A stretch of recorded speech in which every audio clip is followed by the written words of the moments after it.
Bayangkan seorang wanita anggun yang hidupnya terlihat sempurna, bergelimang harta dengan suami seorang CEO terpandang, tiba-tiba dilamar oleh sopir pribadinya sendiri. Sebuah tindakan nekat yang tak masuk akal, sebuah janji yang diucapkan dari balik kemudi. Apa yang membuat sang sopir nekat melakukan hal segila itu? Dan rahasia kelam apa yang tersembunyi di balik kemewahan rumah tangga sang majikan? Simak kisahnya hingga akhir.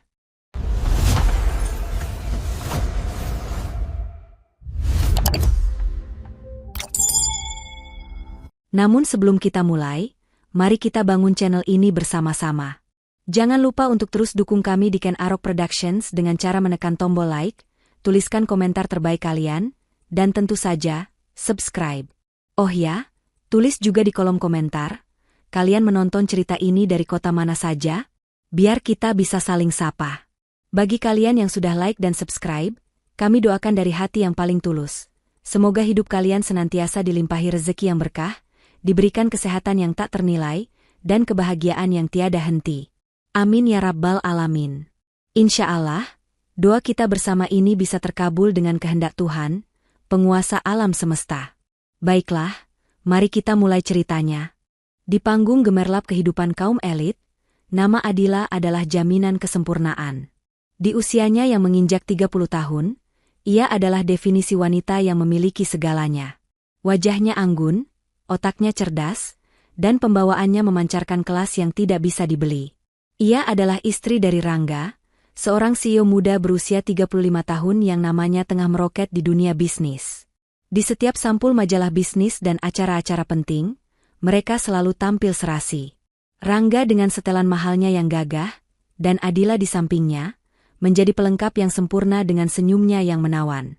Publik melihat mereka sebagai pasangan idaman, dua sisi mata uang yang saling melengkapi, sebuah potret keluarga yang dicita-citakan banyak orang. Namun, di balik tirai tebal rumah megah mereka, kebenaran terasa jauh lebih dingin dari lantai marmer yang dipijak Adila setiap hari. Kesempurnaan itu hanyalah sebuah fasad, sebuah panggung sandiwara yang dimainkan dengan begitu rapi. Rumah yang seharusnya menjadi surga, justru terasa seperti sangkar emas yang megah namun hampa. Di dalamnya, Adila seringkali hanya ditemani oleh gema langkah kakinya sendiri. Meja makan panjang yang dirancang untuk 2 orang, hampir setiap malam hanya terisi oleh 1 piring. Rangga, suaminya, adalah seorang pria yang terobsesi dengan ambisi. Baginya, pekerjaan adalah napas dan citra adalah segalanya. Ia selalu pulang larut malam dengan alasan rapat yang tak berujung. Dan ketika ia di rumah, tubuhnya mungkin ada di sana, tapi pikiran dan hatinya melayang di tempat lain. Percakapan mereka singkat, seringkali hanya sebatas formalitas. Rangga tidak pernah bertanya tentang hari Adila, tentang apa yang membuat istrinya tertawa, atau apa yang diam-diam membebani hatinya. Bagi Rangga, Adila adalah aset terindahnya. Sebuah trofi yang harus dijaga kilaunya, sebuah pajangan mahal yang membuktikan kesuksesannya. Ia harus selalu tampil sempurna, tersenyum dengan tepat, dan berbicara dengan anggun. Tapi ia lupa, bahwa di balik gaun indah dan perhiasan berkilau itu, ada hati seorang wanita yang merindukan kehangatan. Hati yang perlahan mulai retak oleh dinginnya pengabaian. Adila mencoba menutupi semuanya, meyakinkan dirinya bahwa ini adalah harga yang harus dibayar untuk sebuah kehidupan mewah. Tapi setiap malam, saat ia berbaring sendirian di ranjang mereka yang luas dan dingin, ia tahu ia hanyalah seorang ratu kesepian yang terkurung di istananya sendiri. Ia tidak tahu bahwa di dalam sangkar emas itu, sepasang mata lain tengah mengamatinya dalam diam. Sepasang mata yang melihat retakan yang tak kasat mata di dinding pernikahannya yang megah. Dan sepasang mata itu adalah milik Alan. Di usianya yang ke-28, Alan adalah sopir pribadi yang ditugaskan untuk melayani keluarga Rangga dan Adila. Bagi dunia, ia hanyalah bagian dari kemewahan mereka. Seorang pria berseragam yang tugasnya membuka pintu mobil dan memastikan perjalanan majikannya selalu lancar. Ia terlatih untuk menjadi tak terlihat, untuk menunduk hormat, dan tidak pernah ikut campur. Namun di balik sikapnya yang hening dan profesional, tersimpan sebuah dunia yang tak pernah diketahui oleh siapapun. Alan bukanlah sekadar sopir biasa. Ia adalah seorang pemimpi yang terpaksa mengubur mimpinya sendiri. Jari-jarinya yang kini kokoh menggenggam kemudi, dulunya lincah menari di atas kertas sketsa, merancang bangunan-bangunan megah yang hanya ada dalam imajinasinya. Ia adalah mahasiswa desain arsitektur yang cemerlang, namun takdir berkata lain. Penyakit keras yang menimpa ibunya memaksanya gantung pena, meninggalkan bangku kuliah, dan mencari pekerjaan apapun untuk menopang biaya pengobatan. Menjadi sopir di keluarga terpandang adalah pilihan terbaiknya saat itu, sebuah pengorbanan sunyi yang ia jalani dengan penuh tanggung jawab. Dari kursi kemudi inilah, Alan menjadi saksi bisu dari sandiwara yang terjadi di kursi belakang. Ia adalah orang pertama yang melihat bagaimana senyum cerah Adila di depan kamera para wartawan, seketika luntur menjadi tatapan kosong begitu pintu mobil tertutup. Ia mendengar percakapan telepon Rangga yang penuh tawa dengan rekan bisnisnya, lalu berubah menjadi jawaban-jawaban singkat dan dingin saat Adila mencoba bertanya sesuatu. Ia melihat bagaimana Adila seringkali menatap nanar keluar jendela, seolah mencari dunia lain di balik kaca mobil yang memisahkannya dari kehidupannya yang nyata. Setiap hari, Alan mengantar Adila ke pameran seni, acara amal, atau butik-butik mewah, tempat-tempat yang Adila kunjungi untuk mengisi kekosongan hatinya. Dan setiap kali itu pula, Alan melihat kilau yang berbeda di mata majikannya. Kilau kecerdasan dan semangat saat Adila berbicara tentang seni, sebuah kilau yang selalu diredupkan oleh Rangga dengan komentar sinis atau ketidaktertarikan yang kentara. Alan tidak melihatnya sebagai seorang majikan yang manja, melainkan sebagai jiwa yang terpenjara. Ia melihat seorang wanita cerdas yang potensinya disia-siakan, seorang wanita berhati hangat yang kebaikannya dianggap angin lalu. Dan dalam diamnya, sebuah rasa hormat yang mendalam mulai tumbuh, bersamaan dengan sebuah tekad. Tekad untuk melakukan sesuatu, untuk menjadi lebih dari sekadar pengamat, demi mengembalikan cahaya yang perlahan sirna dari mata wanita itu. Ia hanya belum tahu kapan dan bagaimana. Kesempatan bagi Alan untuk bertindak datang lebih cepat dari yang ia duga.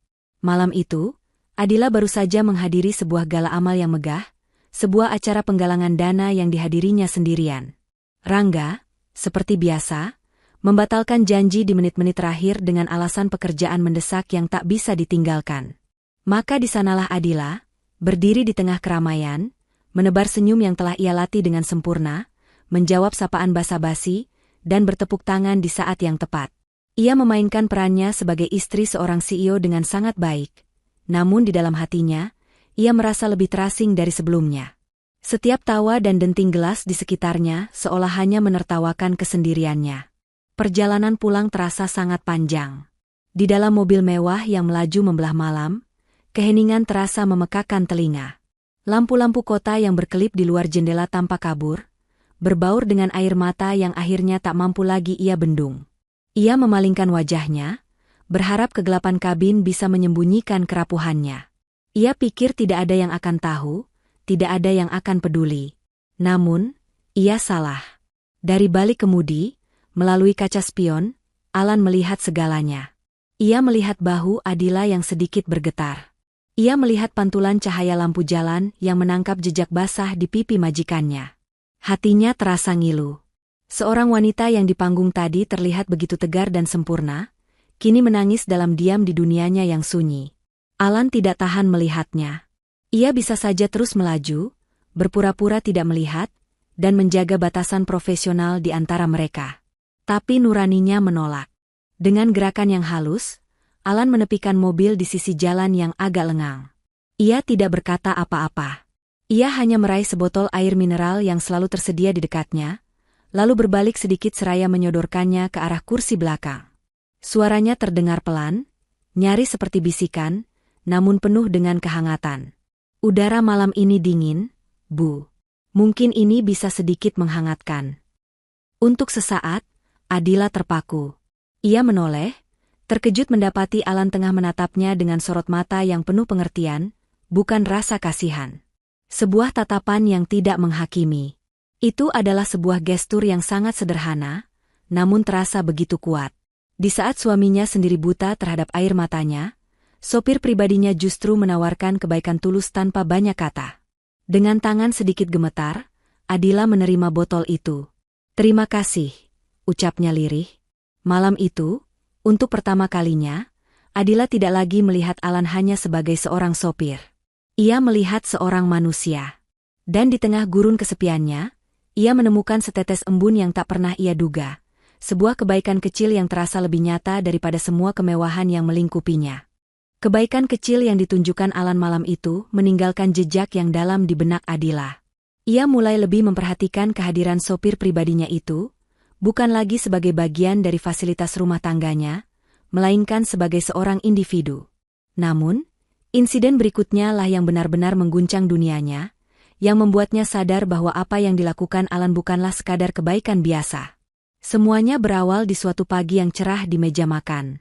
Dengan penuh semangat, Adila menunjukkan beberapa proposal dan denah awal untuk proyek galeri seni komunitas yang sedang ia rintis, sebuah proyek sosial yang begitu ia dambakan.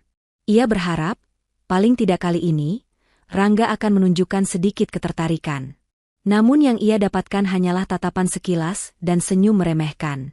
Adila, kata Rangga sambil menyeruput kopinya tanpa mengalihkan pandangan dari tablet di tangannya. Itu proyek yang bagus untuk mengisi waktu luangmu. Tapi jangan terlalu serius. Fokus saja mempersiapkan diri untuk pesta ulang tahun perusahaan.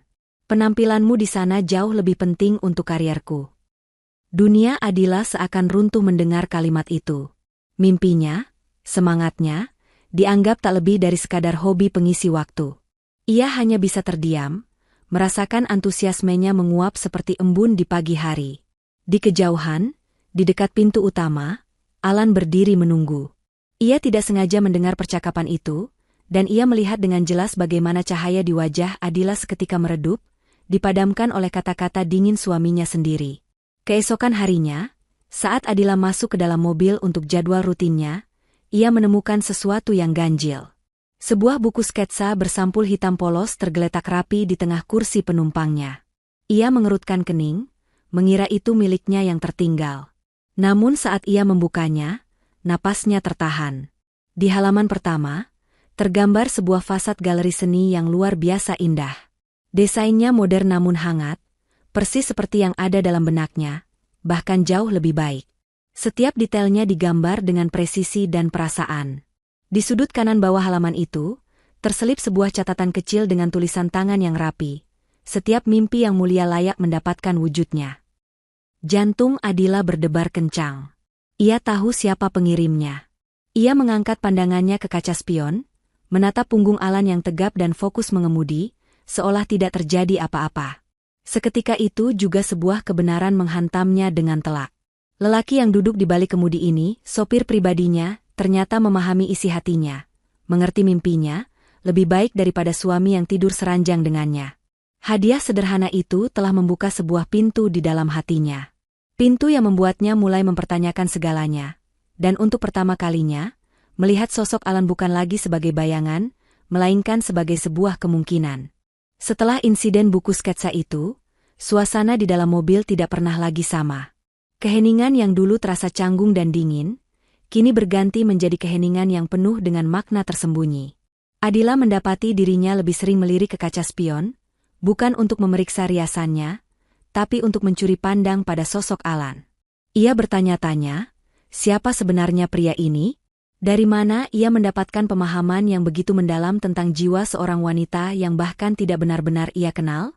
Alan, di sisi lain, sepertinya merasakan perubahan itu. Ia tetap menjaga sikap profesionalnya, namun ia mulai berani melangkah lebih jauh. Bukan dengan tindakan, melainkan dengan kata-kata. Kata-kata yang ia pilih dengan sangat hati-hati, diucapkan dengan nada datar namun menusuk langsung ke relung hati Adila. Suatu sore, dalam perjalanan pulang setelah Adila melakukan panggilan telepon yang alot dan penuh kekecewaan dengan Rangga, suasana di dalam mobil terasa sangat berat. Adila menghela napas panjang, memejamkan mata sejenak untuk menahan rasa frustrasinya. Saat mobil berhenti di lampu merah, Alan tiba-tiba angkat bicara, suaranya tenang memecah kesunyian. "Maafkan saya jika lancang, Bu," ucapnya sambil menunjuk ke arah sebuah taman kota yang terawat indah di sisi jalan. "Saya hanya berpikir, bunga paling indah sekalipun akan layu dan kehilangan warnanya, jika ia tumbuh di tanah yang tidak pernah memberinya air dan sinar matahari." Adila terdiam. Jantungnya seakan berhenti berdetak sesaat. Ia mengikuti arah pandang Alan ke taman itu, lalu menatap bayangan wajahnya sendiri di kaca jendela. Ia tahu, Alan tidak sedang berbicara tentang bunga. Ia sedang berbicara tentang dirinya. Kejadian serupa terulang beberapa hari kemudian. Adila baru saja kembali dari sebuah rapat di yayasan amalnya, di mana ide-idenya dipuji dan dihargai. Perasaan hangat itu seketika lenyap begitu ia membaca pesan singkat dari Rangga yang lagi-lagi meremehkan kegiatannya. Melihat perubahan raut wajah majikannya dari kaca spion, Alan kembali berkata dengan lembut, "Permata, sekeras apapun ia, tetap membutuhkan seorang ahli untuk memolesnya agar kilaunya yang sejati bisa keluar. Jika dibiarkan begitu saja, ia akan selamanya terlihat seperti batu biasa." Setiap kalimat yang diucapkan Alan adalah sebuah peringatan tak terucap. Sebuah metafora tajam yang mengiris lapisan kepura-puraan yang selama ini Adila bangun. Kata-kata itu adalah gema dari suara hatinya sendiri, suara yang selama ini coba ia bungkam. Adila mulai merasa bahwa kehadiran Alan dalam hidupnya bukanlah sebuah kebetulan. Namun, ia sama sekali tidak siap dengan langkah selanjutnya yang akan diambil oleh sopir misteriusnya itu, sebuah langkah yang akan melampaui semua batas yang pernah ada. Puncak dari segalanya terjadi pada malam perayaan ulang tahun perusahaan Rangga. Itu adalah panggung terbesar bagi Rangga untuk memamerkan kesuksesan dan citranya yang sempurna, dan tentu saja, Adila harus berdiri di sisinya sebagai bukti dari kesempurnaan itu. Mengenakan gaun malam yang memesona, Adila memainkan perannya dengan tanpa celah. Ia tersenyum, menyapa para tamu penting, dan tertawa di saat yang tepat. Namun, di balik senyum itu, hatinya terasa seperti diiris sembilu. Malam itu, Rangga seolah lupa bahwa ia memiliki istri. Ia sibuk menjadi pusat perhatian, menerima pujian, dan tertawa lepas dengan rekan-rekannya. Puncaknya adalah saat Adila melihat dengan mata kepalanya sendiri, suaminya tengah berbincang akrab dengan seorang wanita muda yang merupakan salah satu manajer baru di kantornya. Tawa mereka terlalu lepas, jarak mereka terlalu dekat, dan tangan Rangga yang hinggap terlalu lama di lengan wanita itu adalah sebuah pemandangan yang menghancurkan sisa-sisa kekuatan Adila. Ia merasakan tatapan para tamu lain tertuju padanya, tatapan yang penuh rasa kasihan, dan itu terasa lebih menyakitkan dari apapun. Ia tidak tahan lagi. Dengan alasan sakit kepala, ia meminta izin pada Rangga untuk pulang lebih dulu. Perjalanan pulang kali ini berbeda. Bukan lagi air mata sunyi, melainkan isakan pilu yang akhirnya tak bisa lagi ia tahan. Ia menutupi wajahnya, membiarkan semua rasa sakit, malu, dan kecewa tumpah ruah di dalam keheningan mobil.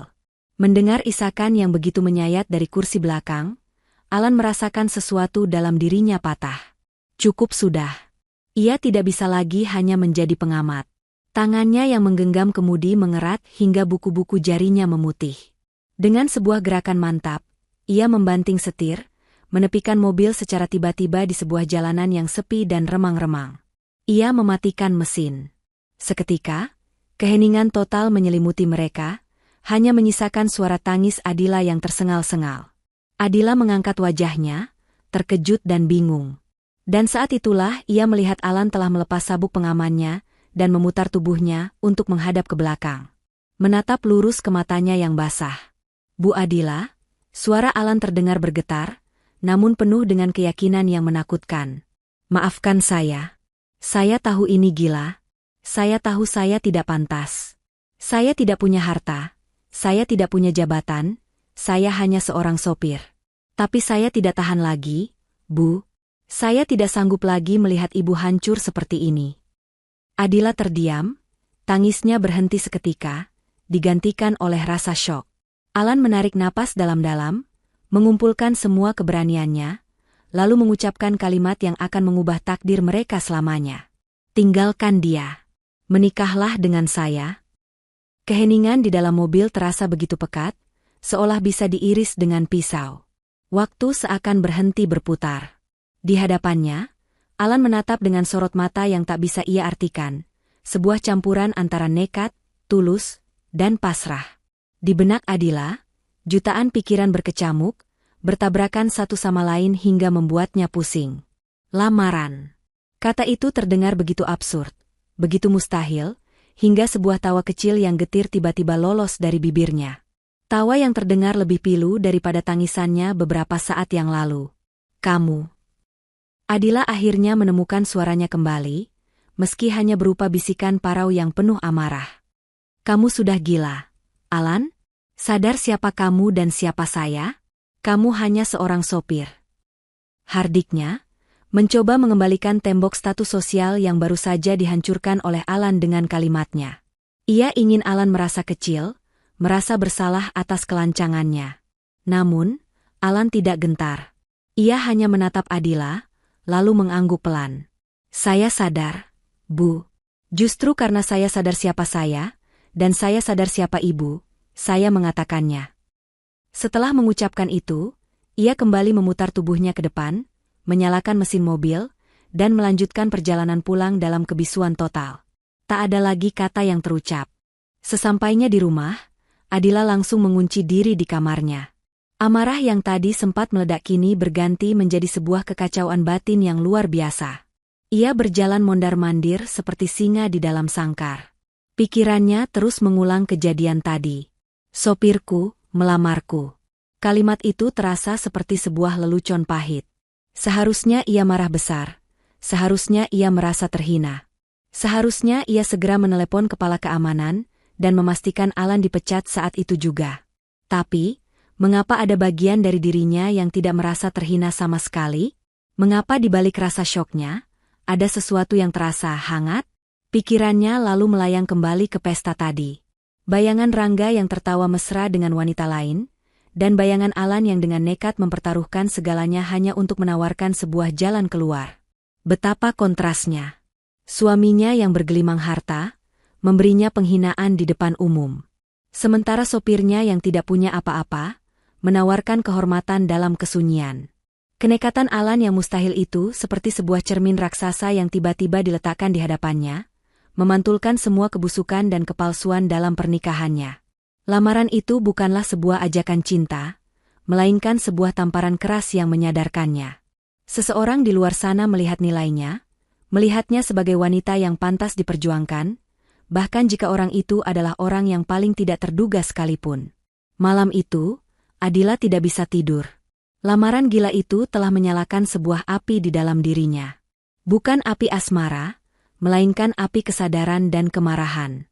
Ia tahu, ia tidak bisa lagi hanya menangis dalam diam. Ia harus mencari kebenarannya. Pagi menjelang setelah malam yang penuh gejolak.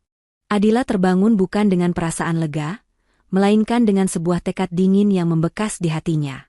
Wajahnya pucat karena kurang tidur, namun sorot matanya yang biasanya lembut kini terlihat tajam dan fokus.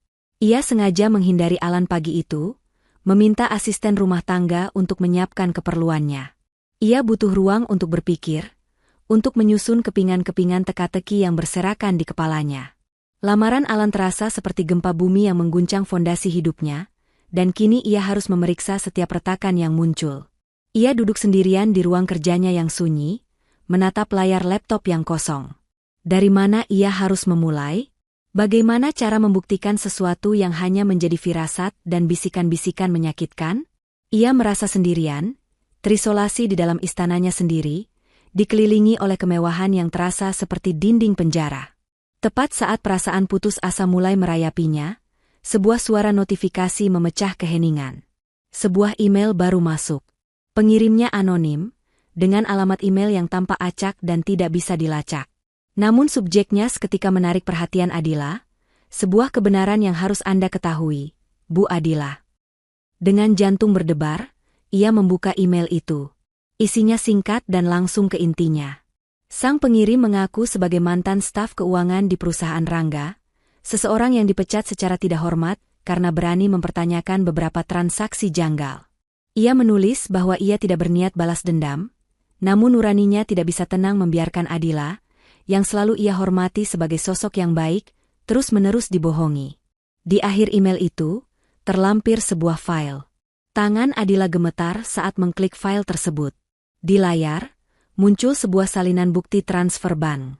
Matanya terpaku pada detail transaksi itu. Sejumlah dana yang tidak sedikit, mengalir dari salah satu rekening anak perusahaan milik Rangga, ke sebuah rekening pribadi. Dan nama pemilik rekening itu tertera dengan sangat jelas. Sinta Pramesti. Nama asisten pribadi suaminya. Wanita yang sama, yang tertawa mesra dengan Rangga di pesta malam itu. Seketika, semua kepingan puzzle itu menyatu di benak Adila dengan bunyi yang memekakan. Lembur yang tak berujung. Perjalanan bisnis yang mendadak.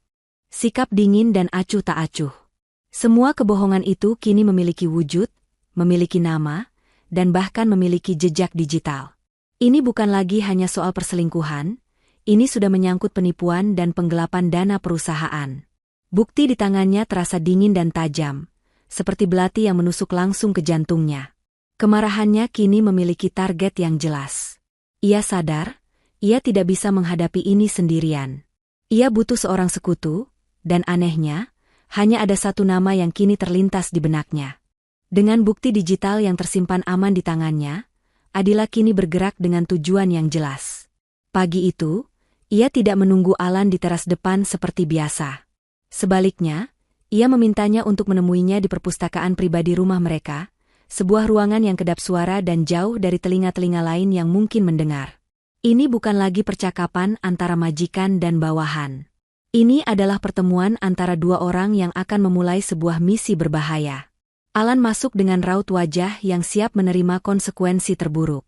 Ia mengira inilah saatnya ia akan dipecat, atau bahkan dilaporkan ke polisi atas kelancangannya semalam.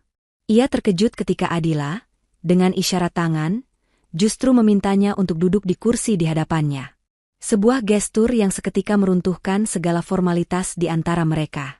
Tanpa basa-basi, Adila mendorong tabletnya ke tengah meja, menampilkan bukti transfer dana yang ia terima semalam. Wajahnya dingin dan tatapannya tajam. "Saya ingin tahu pendapatmu tentang ini," ucapnya dengan suara yang terkontrol. Alan menatap layar itu selama beberapa detik. Tidak ada keterkejutan di wajahnya. Tidak ada keraguan. Yang ada hanyalah sorot mata yang dipenuhi kesedihan yang dalam, seolah apa yang ia lihat hanyalah sebuah konfirmasi dari sesuatu yang sudah lama ia ketahui. Ia mengangkat wajahnya, menatap langsung ke mata Adila. "Anda sudah tahu?" tanya Adila, suaranya nyaris berbisik. Alan menggeleng pelan. "Saya tidak punya bukti seperti ini, Bu. Tapi saya sudah lama menduganya. Saya melihat gelagatnya. Saya mendengar potongan percakapan telepon yang ia kira tidak saya perhatikan. Saya melihat bagaimana ia selalu tegang setiap kali melewati area tertentu di pinggir kota." Ia berhenti sejenak, tatapannya menjadi lebih intens. "Itulah sebabnya, saya melakukan hal nekat malam itu." "Sebabnya kau melamarku?" tanya Adila, ingin mendengar pengakuan itu langsung dari mulutnya. "Lamaran itu bukan sebuah harapan, Bu. Itu adalah sebuah alarm bahaya," jawab Alan dengan suara yang mantap. "Sebuah cara gila yang saya harapkan bisa membangunkan ibu dari tidur panjang ini. Saya ingin ibu sadar bahwa ibu pantas mendapatkan yang lebih baik, sebelum semuanya terlambat." Ia kemudian mencondongkan tubuhnya sedikit ke depan. "Sekarang, setelah ibu melihat bukti awal ini, izinkan saya membuktikan bahwa kata-kata saya bukanlah omong kosong. Izinkan saya menunjukkan pada ibu alasan yang sesungguhnya mengapa ibu harus pergi dari hidupnya, selamanya." Adila menatap Alan lama, menimbang setiap kata yang diucapkannya. Di mata pria itu, ia tidak melihat ambisi atau niat buruk. Ia hanya melihat ketulusan dan keinginan untuk melindunginya. Dengan sebuah anggukan pelan yang mantap, Adila membuat keputusan. Mulai saat itu, hubungan mereka berubah total. Bukan lagi majikan dan sopir, melainkan dua sekutu yang dipersatukan oleh satu tujuan, membongkar kebusukan Rangga hingga ke akarnya. Misi berbahaya mereka baru saja dimulai. Setelah aliansi rahasia itu terbentuk, malam-malam berikutnya di rumah megah itu terasa sangat berbeda. Perpustakaan yang biasanya sunyi dan hanya menjadi tempat Adila membaca dalam kesendirian, kini berubah fungsi menjadi sebuah markas komando. Di sanalah, di bawah temaram lampu baca, Adila dan Alan bekerja dalam diam, dihubungkan oleh seberkas cahaya dari layar laptop dan sebuah tujuan yang sama. Adila menyediakan akses, membuka gerbang informasi perusahaan yang selama ini tak pernah ia sentuh. Sementara Alan, menyediakan otaknya yang cemerlang. Disinilah Adila kembali melihat sisi lain dari Alan yang tak pernah ia duga. Pria yang sehari-hari hanya memegang kemudi itu ternyata memiliki pikiran yang sangat sistematis dan tajam. Otak seorang desainer yang terlatih untuk melihat pola, detail, dan anomali, ternyata sangat ampuh dalam membedah laporan keuangan yang rumit. Ia bukan seorang akuntan, tapi ia tahu cara mencari sebuah kejanggalan. "Jangan cari pengeluaran yang besar dan mencolok, Bu," kata Alan, matanya fokus menelusuri deretan angka di layar. Orang yang ingin menyembunyikan sesuatu justru akan menutupinya dengan transaksi-transaksi kecil yang terlihat wajar dan rutin, agar tidak menarik perhatian. Benar saja. Setelah berjam-jam menyisir data pengeluaran kartu kredit perusahaan yang dipegang Rangga, Alan menemukan sebuah pola. Sebuah pembayaran bulanan yang konsisten ke sebuah perusahaan manajemen properti. Nominalnya tidak terlalu besar, cukup untuk disamarkan sebagai biaya sewa kantor cabang kecil atau biaya konsultan. Transaksi itu sengaja dibuat terlihat membosankan. Namun, bagi Alan, keteraturan itulah yang justru mencurigakan. Langkah selanjutnya adalah pembuktian. Dengan nama perusahaan properti itu, Alan melakukan penelusuran cepat di internet. Ia menemukan portofolio mereka yang ternyata mengelola beberapa kompleks hunian modern dan privat. Jantung Adila mulai berdebar lebih kencang. Alan kemudian membuka data GPS mobil yang selama ini ia kendarai. Ia mencocokkan tanggal-tanggal transaksi properti itu dengan catatan perjalanan Rangga pada malam-malam di mana ia mengaku lembur di kantor. Polanya sangat jelas. Pada tanggal-tanggal tersebut, mobil selalu tercatat berhenti selama berjam-jam di sebuah area perumahan elit di pinggir kota. Area yang sama dengan lokasi salah satu properti yang dikelola oleh perusahaan tersebut. Jejak digital itu akhirnya membawa mereka pada satu titik di peta. Sebuah alamat. Sebuah kompleks townhouse mewah yang dirancang untuk privasi maksimal. Di layar laptop, sebuah alamat tertera dengan jelas. Bukan lagi sekadar angka di laporan keuangan, tapi sebuah lokasi nyata. Sebuah sarang yang dibangun Rangga di atas tumpukan kebohongannya. Adila menatap Alan, matanya berkilat dengan amarah yang dingin. Ia tidak akan lagi menangis. Malam ini, ia akan datang menjemput kebenarannya sendiri. Perjalanan malam itu terasa seperti perjalanan menuju medan perang. Tidak ada kata yang terucap di antara Adila dan Alan. Adila duduk tegak di kursi penumpang, matanya menatap lurus ke depan, wajahnya sekeras baja, seolah sedang mempersiapkan batinnya untuk pertempuran terakhir. Sementara Alan, mengemudikan mobil dengan konsentrasi penuh, sesekali melirik majikannya dari kaca spion, menjadi benteng pendukung yang tak bersuara. Ia menghentikan mobil di ujung jalan yang gelap, beberapa puluh meter dari alamat yang dituju, tersembunyi di balik bayangan pepohonan. "Saya akan menemani ibu," bisik Alan. Adila menggeleng. "Tidak perlu. Ini pertarunganku," jawabnya tegas. Ia membuka pintu mobil dan melangkah keluar sendirian. Kompleks townhouse itu sunyi dan mewah. Setiap rumah seolah menyimpan rahasianya sendiri. Jantung Adila berdebar kencang, namun langkahnya tetap mantap. Dari jendela rumah yang dituju, ia bisa melihat cahaya hangat dan mendengar samar-samar alunan musik lembut. Rasa sakit yang tajam menusuk hatinya, tapi ia menelannya dalam-dalam, mengubahnya menjadi kekuatan. Ia meraih gagang pintu, dan takdir seolah berpihak padanya. Pintu itu tidak terkunci. Sebuah kecerobohan fatal dari sepasang pengkhianat. Tanpa suara, ia mendorong pintu itu terbuka dan melangkah masuk. Pemandangan di ruang tengah seketika membekukan darahnya. Di sana, di atas sofa yang nyaman, Rangga dan Sinta duduk berdampingan. Sinta menyandarkan kepalanya dengan manja di bahu Rangga, sementara mereka tertawa kecil sambil melihat sesuatu di layar tablet. Sebotol anggur dan 2 gelas di atas meja menjadi saksi bisu keintiman mereka. Mereka tampak seperti sepasang suami istri yang sedang menikmati malam yang tenang di rumah. Sebuah pemandangan domestik yang menyakitkan, sebuah kebahagiaan yang telah dicuri darinya. Langkah kaki Adila yang perlahan di atas lantai kayu, akhirnya membuat mereka sadar. Tawa mereka terhenti. Mata mereka membelalak ngeri saat melihat sosok Adila berdiri di ambang pintu, seperti hantu dari kehidupan yang coba mereka sembunyikan. Rangga melonjak berdiri, wajahnya pucat pasi, sementara Sinta membeku ketakutan. Namun, Adila tidak berteriak. Ia tidak menangis. Ia berjalan dengan ketenangan yang menakutkan menuju meja kopi di depan mereka. Dengan gerakan yang anggun namun penuh penekanan, ia meletakkan tabletnya sendiri di atas meja, dengan layar yang menyala terang menampilkan salinan bukti transfer bank itu. Di atasnya, ia menambahkan beberapa lembar dokumen yang telah ia cetak. Suara kertas yang jatuh di atas permukaan kaca terdengar begitu nyaring di ruangan yang tiba-tiba menjadi senyap. Tidak ada amarah yang meledak, tidak ada tangisan yang pecah. Yang ada hanyalah keheningan yang mematikan dan tatapan mata Adila yang dingin, menatap lurus ke arah suaminya, menuntut sebuah pertanggungjawaban. Di hadapan bukti kebohongannya yang tak terbantahkan, sang CEO yang hebat itu akhirnya kehilangan kata-katanya. Keheningan yang mencekam itu akhirnya pecah oleh suara Rangga yang tergagap. Wajahnya yang biasa penuh percaya diri kini tampak panik dan putus asa. Ia mencoba melangkah maju, tangannya terulur seolah ingin meraih Adila, ingin memperbaiki apa yang sudah jelas-jelas hancur. Adila, dengarkan aku dulu.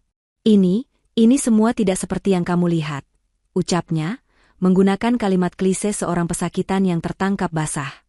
Adila menyunggingkan senyum tipis yang dingin, senyum yang sama sekali tidak mencapai matanya. Tidak seperti yang kulihat, balasnya dengan suara tenang yang mengerikan. Aku melihat seorang suami yang menggunakan dana perusahaan untuk menyewa rumah rahasia bagi asisten pribadinya. Aku melihat seorang pemimpin yang mengkhianati kepercayaan. Aku melihat seorang pengecut. Katakan padaku, bagian mana dari penglihatanku yang salah, Rangga? Setiap kata yang diucapkannya adalah sebuah vonis. Rangga terdiam, tak mampu membantah. Adila mengambil napas panjang, mengumpulkan semua kekuatan yang tersisa dari hatinya yang telah terluka. Selama bertahun-tahun aku diam. Aku mencoba menjadi istri yang baik, istri yang pengertian, menunggumu di rumah yang terasa seperti kuburan. Tapi malam ini, semua itu berakhir. Ia menatap lurus ke mata suaminya, mata yang kini dipenuhi ketakutan. Aku tidak hanya akan menceraikanmu, Rangga. Adila, jangan kumohon, kita bisa bicarakan ini. Rangga mencoba memohon, masih berpikir bahwa pesona dan kekuasaannya bisa menyelamatkannya. Namun ia salah besar. Kau lupa, Rangga, lanjut Adila, suaranya kini terdengar lebih tajam, memotong permohonan suaminya. Perusahaan yang kau pimpin dengan begitu angkuh, kemewahan yang kau banggakan, kau lupa semua itu berdiri di atas apa? Semua itu dibangun dari warisan ayahku. Akulah pemegang saham mayoritas. Wajah Rangga seketika berubah menjadi pucat pasi. Ia bisa melihat kemana arah pembicaraan ini, dan kengerian mulai menjalari seluruh tubuhnya. Dan sebagai pemilik sejati perusahaan, Adila mengucapkan kalimat terakhirnya dengan penekanan yang mematikan. Aku akan mengadakan rapat dewan darurat besok pagi. Agenda utamanya adalah untuk mengeluarkanmu dari posisimu, atas tuduhan penggelapan dana dan penyalahgunaan aset perusahaan. Itulah pukulan terakhirnya. Pukulan yang tidak hanya menghancurkan pernikahan mereka, tapi juga meruntuhkan seluruh kerajaan yang telah Rangga bangun dengan susah payah di atas kebohongan. Ia terhuyung mundur dan jatuh terduduk di sofa, seolah seluruh tulang di tubuhnya telah dilunakan. Sang raja telah kehilangan mahkotanya. Di sampingnya, Sinta hanya bisa menatap nanar, menyadari bahwa kapal mewah yang ia tumpangi baru saja menabrak gunung es. Tanpa menoleh ke belakang lagi, Adila membalikkan badannya. Ia melangkah keluar dari rumah itu, meninggalkan masa lalunya yang busuk dan dua orang manusia yang tenggelam dalam puing-puing kehancuran mereka. Udara malam terasa dingin di kulitnya, namun untuk pertama kalinya setelah sekian lama, Adila merasa bisa bernapas dengan lega. Perang telah usai, dan ia telah memenangkannya. Adila melangkah kembali ke mobil yang menunggunya dalam bayang-bayang. Pintu tertutup di belakangnya, membungkam suara dunia luar dan menciptakan sebuah ruang sunyi yang hanya berisi dirinya dan Alan. Selama beberapa saat, tidak ada yang berbicara. Alan tidak bertanya. Ia hanya menatap Adila, menunggu. Dan di dalam keheningan yang aman itulah, pertahanan diri Adila yang selama ini ia bangun dengan kokoh akhirnya runtuh. Adrenalin dari pertarungan telah surut, menyisakan kehampaan dan luka dari pengkhianatan bertahun-tahun. Air mata yang tadi ia tahan dengan begitu kuat, kini mengalir deras tanpa bisa dibendung. Namun tangisannya kali ini berbeda. Bukan tangis kekalahan atau keputusasaan, melainkan tangis kelegaan. Tangisan yang membersihkan jiwa, melepaskan semua beban yang selama ini menghimpit dadanya. Setelah isakannya mereda, menyisakan sesenggukan kecil, ia menyeka pipinya dan menoleh pada pria yang duduk dengan sabar di sampingnya. Alan, panggilnya dengan suara serak. Kenapa? Hanya satu kata, namun Alan tahu persis apa yang dimaksud Adila. Kenapa kau melamarku? Tanyanya lagi, matanya yang sembab menatap Alan, mencari sebuah jawaban akhir dari semua kegilaan yang terjadi. Alan tidak langsung menjawab. Ia menyalakan mesin mobil dan mulai melaju pelan, menjauh dari tempat yang penuh kenangan pahit itu. Matanya menatap lurus ke jalanan yang gelap di depan. Saya tahu saya telah melanggar semua batasan, Bu. Saya minta maaf untuk itu, mulainya dengan suara rendah. Saya melihat ibu setiap hari. Saya melihat ibu mencoba tersenyum saat hati ibu menangis. Saya mencoba memberi petunjuk-petunjuk kecil, berharap ibu bisa melihatnya. Tapi Tuan Rangga, ia terlalu pandai membangun penjara tak kasat mata di sekeliling ibu. Ia berhenti sejenak, lalu melanjutkan, malam itu, saat saya melihat ibu hancur di pesta itu, saya tahu petunjuk saja tidak akan cukup. Ibu butuh sesuatu yang bisa mengguncang dunia ibu, sesuatu yang bisa memaksa ibu untuk membuka mata. Ia akhirnya menoleh pada Adila, tatapannya tulus dan dalam. Lamaran itu bukan sebuah harapan, Bu. Itu adalah sebuah alarm bahaya. Sebuah cara paling nekat yang bisa saya pikirkan untuk berteriak di hadapan ibu, untuk mengatakan, Anda dalam bahaya, Anda harus keluar dari sini.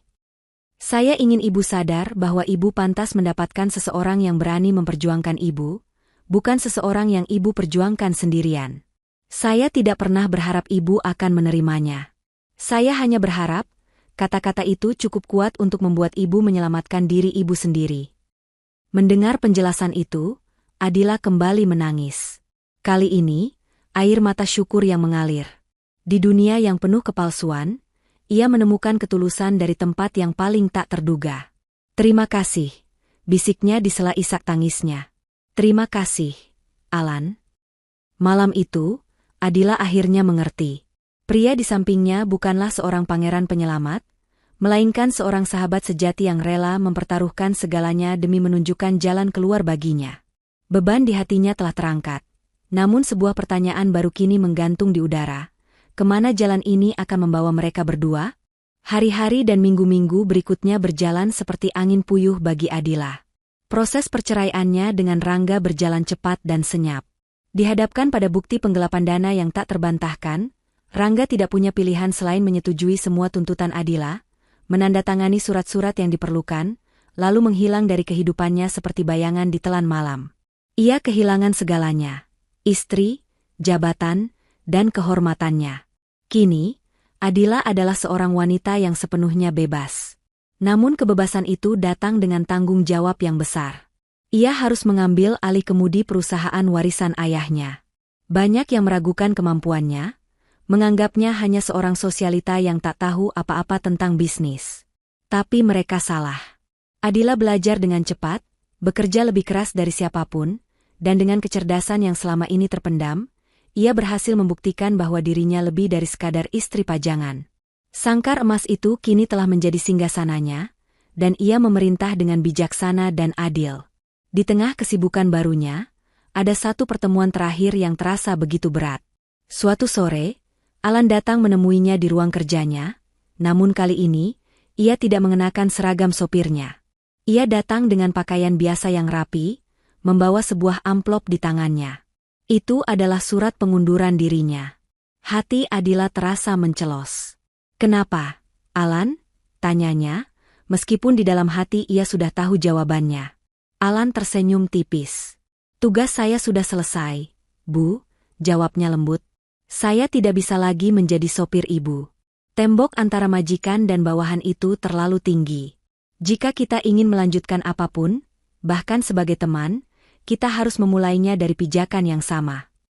Ia lalu menceritakan rencananya untuk kembali ke bangku kuliah, untuk menyelesaikan mimpinya yang tertunda menjadi seorang arsitek. Adila mengerti. Ia menghormati keputusan Alan yang mulia itu. Ia menawarkan bantuan finansial untuk kuliahnya, namun Alan dengan halus menolaknya. Terima kasih, Bu. Tapi ini adalah mimpi yang harus saya perjuangkan sendiri, katanya. Pertemuan itu diakhiri bukan dengan ucapan selamat tinggal, melainkan dengan janji untuk saling memberi kabar. Bulan-bulan berlalu. Adila semakin mahir memimpin perusahaannya. Rumah yang dulu terasa dingin kini, menjadi tempatnya beristirahat dengan damai. Luka di hatinya perlahan mengering, digantikan oleh rasa percaya diri yang baru. Namun, di tengah kesibukannya, ia seringkali termenung, bertanya-tanya tentang nasib pria yang telah menunjukkan padanya arti ketulusan. Takdir, yang telah mempertemukan mereka dengan cara yang begitu aneh, ternyata masih menyimpan satu babak terakhir untuk mereka berdua. 1 tahun kemudian, waktu telah menjadi penyembuh sekaligus guru terbaik bagi Adila. Ia kini adalah seorang pemimpin yang disegani, yang berhasil membawa perusahaan ayahnya ke tingkat kesuksesan yang baru. Ia tidak lagi membutuhkan validasi dari siapapun. Ia telah menemukan kekuatannya sendiri, membangun kembali dunianya di atas puing-puing pengkhianatan masa lalunya. Suatu sore, ia menghadiri pameran tugas akhir mahasiswa di sebuah universitas desain ternama. Ia berjalan di antara maket-maket bangunan dan sketsa-sketsa yang penuh impian, hingga langkahnya terhenti di depan sebuah karya. Itu adalah desain sebuah galeri seni komunitas. Bentuknya terbuka, hangat, dan penuh cahaya, seolah mengundang siapa saja untuk masuk. Sebuah desain yang terasa begitu familiar, begitu hidup. Hati Adila berdesir saat membaca nama arsitek yang tertera di bawahnya, Alan Sanjaya. Desain yang bagus, bukan? Sebuah suara yang tenang namun penuh percaya diri terdengar dari sampingnya. Adila menoleh. Di sana, berdiri Alan. Ia tidak lagi mengenakan seragam, melainkan kemeja kasual yang rapi. Tatapan matanya tidak lagi menunduk,